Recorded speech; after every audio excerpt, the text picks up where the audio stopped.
Hi, this is Chuck Silverstein, and welcome back to my real estate video series. This one is next steps after we receive an accepted offer when you're buying a property. This is really important. If you're watching this now before you've made an offer, please come back and watch it again after we got the accepted offer. The information is really important. Okay, first thing we got to do, this is critical. All of our dates are time sensitive, and trade regulations based on the Dodd-Frank legislation from several years ago mean it's important to get your loan in process right away. Back in touch with your lender.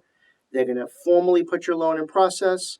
You may or may not lock a rate, and we can talk about that another time in another video. And they're going to order the appraisal. You may need to put a deposit down for the appraisal, and you pay for that up front. That's a separate closing cost. Now, at this point, sometimes we like to suggest a team conference call.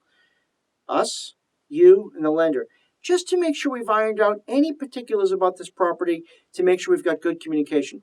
This is why we like you to use a lender we work with, because the communication between the real estate team and the lending team is critical, because things happen fast, things change, and information that gets conveyed smoothly is better and less stressful for you. Now, once you've got your loan in process with your lender, then we're going to schedule the home inspection. If you send us some dates and times that work for you, we will get it scheduled with a home inspector. If we're buying a single family, we'll also schedule the pest inspecting at the same time. We like them together so they can talk to each other. Now, in Massachusetts, we need an attorney to represent you and negotiate the purchase and sale agreement. That is a separate video. We'll refer you to the attorney we work with, who's our trusted advisor, who will take you through the legal aspects of the property and your personal representation.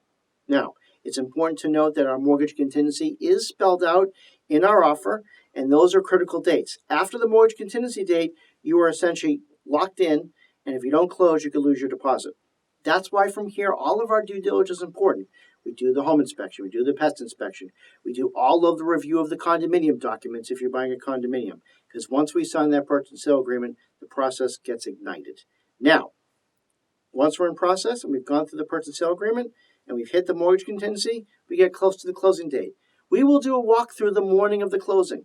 Once the closing has been scheduled, date and time and where it's going to be, we will then schedule the walkthrough. The purpose of the walkthrough is to make sure that all of the seller items are done, any items we've negotiated in the home inspection, to make sure the seller is moved out unless they have a use and occupancy agreement, and that the house is in the same condition that you saw it. We have a checklist of things we do at the walkthrough. We test the hot water, we flush all the toilets, we run the hot water out of every sink, we run the hot water out of every shower, we test the stove, we test the air conditioning, we test the heat, and we make sure that there's no leaks going on or anything about the property. Now, we like to do it the day of the closing. Some people like to do it the day before. When we work for buyers, we really like it as close to the closing as possible, because if there are any items that come up, we need to deal with them accordingly. That's the next steps. If you want to talk about this further or have any questions, please email me at Chuck, CHUCK, at ChuckTeam, CHUCK, TEAM.com.